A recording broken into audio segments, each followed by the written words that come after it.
Radio Mysteries on the Air, bringing you Phyl, the famous girl detective, and another opportunity to win your share of the $50,000 in cash prizes to be awarded the winners in this thrilling contest of skill.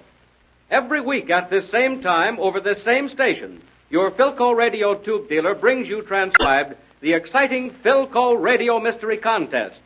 Big weekly prizes, gigantic grand prizes.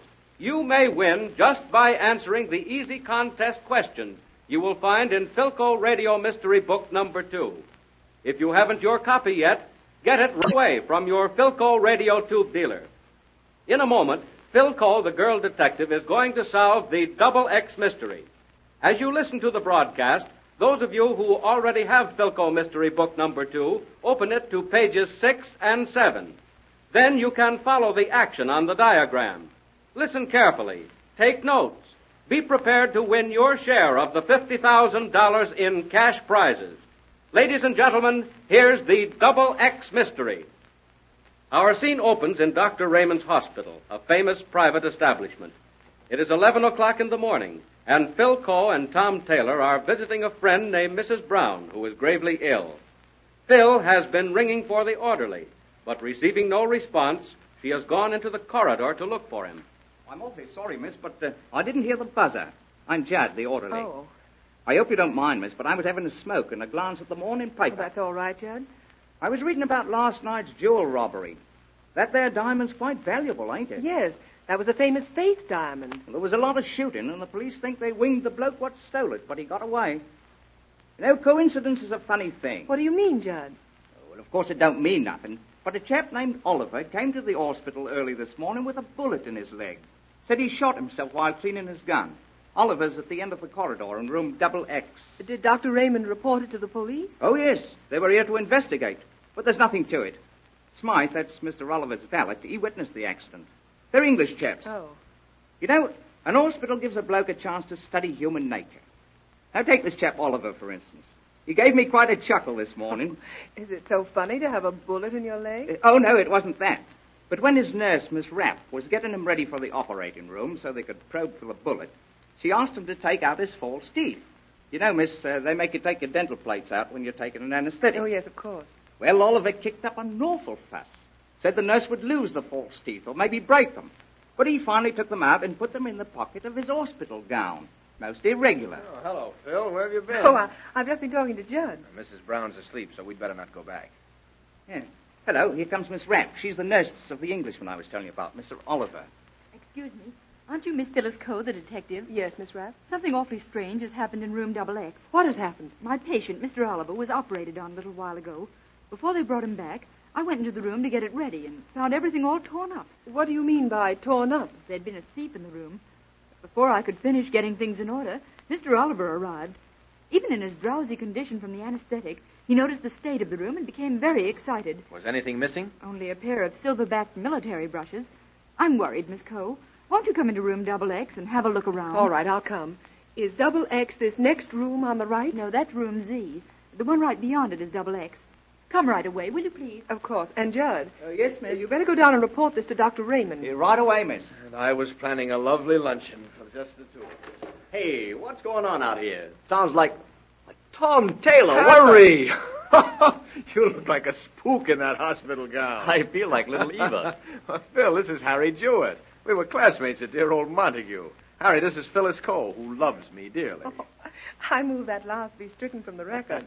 How do you do, Mr. Jewett? How do you do? You remember Harry? He was one of the best guards that ever broke a setter's neck. Well, what about you, Tom? You did some mean tackling yourself. You don't look very ill, Mr. Jewett. No, Miss Coe, but I suppose my address will be room Z for the next week or so. My doctor insisted that I come here for observation. The old football injury to my stomach is kicking up again. Well, when did you get here, invalid? Just this morning. This is the first time I've had my door open. Just opened it. But the guy next door has been raising Cain, and I heard footsteps scurrying around here in the corridor, so I thought I'd open the door and investigate. What's it all about? No, you tell him, Tom. I'll go next door to double X and do a little investigating myself. All right. If you need any help, give a war whoop. All right. May I step in, Miss Rapp? Oh, just a minute, Miss Coe. Mr. Oliver, this is Miss Coe. I don't care who she is. Why don't people leave me alone? I just want to ask a few questions, Mr. Oliver. Who is this other gentleman? I am Smythe, Mr. Oliver's valet. Oh, of course. Mr. Oliver, Have you any idea who ransacked your room? No, I have not. In my opinion, your military brushes were stolen by a common sneak thief. Miss Rapp, I think you should notify the police. Police? Now, look here. I'm a sick man. Mr. Oliver, I'm only trying to help you. Get out, both of you, and stay out. And tell that clumsy orderly to stay out, too. I brought Smythe over here to take care of me. I won't need anyone else. I'm sorry I disturbed you. Come, Miss Rapp. Oh, hello, Phil. Harry and I were just about to dash in there with the Marines. By the sound of that guy, I thought sure he'd have a stroke. I'm afraid Mr. Oliver doesn't like visitors. Oh, Miss Coe, Dr. Raymond will be up shortly. Oh, thank you, Judd. Now, let me get these 4 rooms straight. Mrs. Brown, whom we came to visit, is in room X, and Mr. Oliver is directly across from her in room XX. You, Mr. Jewett, occupy room Z next to Mr. Oliver, and in room Y, across from Z... You wouldn't be interested in that room, Miss Coe. It's empty. I'll go in and have a look anyway. I'll be right out. Well, tell me, Harry, what have you been doing all these years since graduation? Oh, one thing or another. Nothing to boast about. How about yourself? Oh, you've never read any of my deathless novels? Say, look. She's found the brushes. Well, where were they, Phil? On the floor of the closet. Look here. The silverbacks have been pried off. Looks to me as though the thief was searching for something little, something that might have been hidden in the brushes. You're right, Tom. Now, Judd, tell me, have you been in that empty room this morning? Me? Oh, no, Miss Coe. Oh, come now, Judd. Why don't you tell the truth? What do you mean, Mr. Jewett? Well, I was sitting in my room about an hour ago when I saw Judd come out of room Y. It's directly across the hall, so naturally I would see it. He's right, miss. I was in there. But just to sneak a smoke and look at the morning paper. But I didn't take those brushes, no, so help me. Here comes Dr. Raymond, Miss Coe. Oh, well, how do you do, Dr. Raymond? Oh, good morning, Miss Coe. It's been a long time since I've had the pleasure of giving medical testimony in one of your court cases. Now, what is all this about silver brushes being stolen from Mr. Oliver? Apparently, Doctor, there's been a sneak thief in the hospital. I found the brushes in this empty room, and I think the police should be notified. Oh, but, Miss Coe, if this gets into the papers... Well, all right, Dr. Raymond. Well, Tom, it looks as though our luncheon plans haven't been spoiled after all. Oh, incredible. Well, Harry, we'll drop in tomorrow. Okay, Tom. It's swell seeing you again. And nice meeting you, Miss Coe. Thank you, Mr. Jewett. Goodbye. Goodbye. I'll return to my bed of pain. Oh, I'm sorry. You two haven't met. Dr. Raymond, this is Mr. Taylor. Well, how do you do, Mr. Taylor? If you want me for anything, Dr. Raymond, call me at home. I'm in the book. Thank you, Miss Coe. I shall. Goodbye. Goodbye, Doctor. Goodbye, sir. Well, Tom, what do you make of it? Think Judd stole the brushes?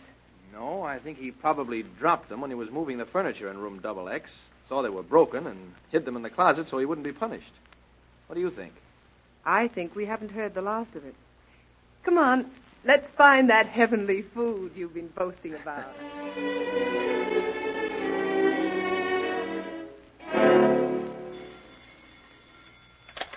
Phyllis Coe speaking. This is Dr. Raymond at the hospital. Oh, yes, Doctor. My patient, Mr. Oliver, he's been murdered. What? Yes, strangled to death.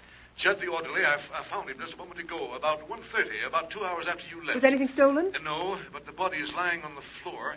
The bandage is brutally torn from his leg. The bedclothes are all torn apart. Had he been dead long when Judd discovered him? No, only a few minutes.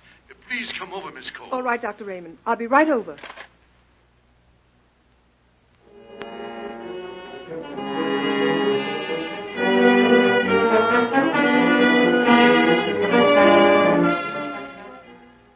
Judd, Dr. Raymond says you discovered the body. Please tell me everything. There ain't much else to tell, Miss Coe. I brought him his broth and found him here, like this. Where was Smythe, his valet? He went out to do some errands, he said. He saw me in the hall and asked me to get the broth. Well, did you do it immediately? Yes, Dr. Raymond. That is, I ordered it immediately. It was 1 o'clock, and since the other patients has their lunches at 12:30, I had to phone down for it. It came up about 1:20. What did you do in the meantime? I went around to the other rooms and collected the trays. Were the patients all in their rooms? Oh, yes, miss. The other end of the hall is all surgical cases confined to bed. Your friend, Mr. Jewett, is the only man on this floor who can walk about. But he was lying down complaining of stomach pains. He couldn't eat a bit of his lunch. He didn't touch his tray. Thank you, Judd. Please leave the room now and send Mr. Jewett in. Yes, Miss Coe. Well, have you learned anything? Oh, just a moment, Dr. Raymond. I want to question the nurse. Miss Rapp, where were you between 1 and 1:30? I was across the hall in room X with your friend, Mrs. Brown. I stayed with her while her special nurse was at lunch. No, thank you. You may go. Oh, how careless of me, Doctor. I don't suppose I should have asked Mr. Jewett to come in here. Do you think moving around will seriously affect his condition? Well, to be truthful, I really don't quite know what his trouble is. He arrived this morning and asked to be admitted. He has no physician of his own, and we're waiting for our stomach specialist to arrive. I see. Oh, come in. Hello, Mr. Jewett. Miss Cole, this is a frightful thing. Oh, here, now, don't excite yourself. Here, you'd better sit down. Oh, I'm all right, Dr. Raymond. Matter of fact, I'm thinking of leaving the hospital. I ate a tremendous lunch with no ill effects. Well, I'm glad to hear it. Did Tom come back with you, Miss Cole? No, but I left word where I was going. Dr. Raymond. Yes? I'm going to ask you to do something very unusual and quite unpleasant. Well? I want you to remove Mr. Oliver's false teeth from his mouth. Why, Miss Cole, I suppose I can do it. Yeah, let me look. Yes, the plate comes out rather easily. Well, here you are. I thought so. This plate is an odd shape. There's a sizable bulge in it. I press this catch. The plate swings open on a tiny gold hinge. And here's what the thief was looking for when he murdered Oliver. A diamond? Yes, Doctor. The Faith diamond. Now you'll have to call the police. And then they can arrest you, Mr. Jewett, for murder. Sorry, but I won't be here. I'll take charge of that diamond, Miss Cole. Come on, hand it over. Jewett, put down that gun. Stay where you are, both of you. Don't move, Jewett, or I'll drill you. Smythe. Drop that gun, Jewett. Oh, good work, Smythe. Thank you, Doctor. And now, Miss Cole, I'll take that stone. Just a minute. Mr. Smythe, will you kindly explain yourself? Well, Oliver and I came all the way from England to get the Faith diamond. As for Mr. Jewett, as you Americans would say, he's been muscling in on our racket.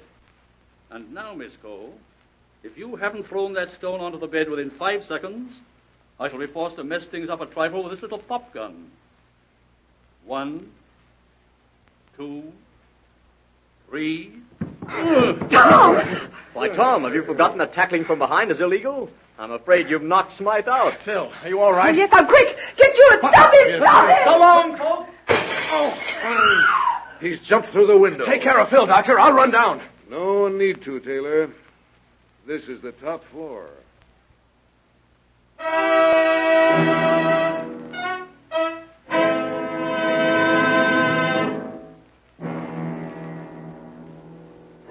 Why do you suppose Phyl Cole, the girl detective, suspected Harry Jewett? He really trapped himself, you know. Do you know why? You heard everything that happened, everything that was said. With the help of your Philco Mystery Book number 2, it should be easy for you to answer the contest question. You must have this Philco Mystery Book to enter the contest. So go and get yours free right away from your Philco radio tube dealer. Nothing to buy, of course. It's yours just for the asking. Listen to Philco Radio Mysteries every week at this time over this same station. Enter every weekly contest. It will be fun. It'll be exciting. Think of it, $50,000 in cash prizes for the winners. Doesn't that sound worth working for? Be wise and have your Philco radio tube dealer check up on your radio tube. Maybe you need new Philco tubes so that you won't miss any detail of any Philco mystery program. Don't let weak or noisy tubes spoil your opportunity to win. Names of major winners in this week's contest will be broadcast as soon as possible on a following Philco mystery program. Next week, Phyl Cole, the beautiful girl detective, is going to solve the mystery of the last will and testament. It's about a strange crime that happened up at Lonely Winds, the estate of rich old Daniel Bosworth. I'll be seeing you up there at this time over this station.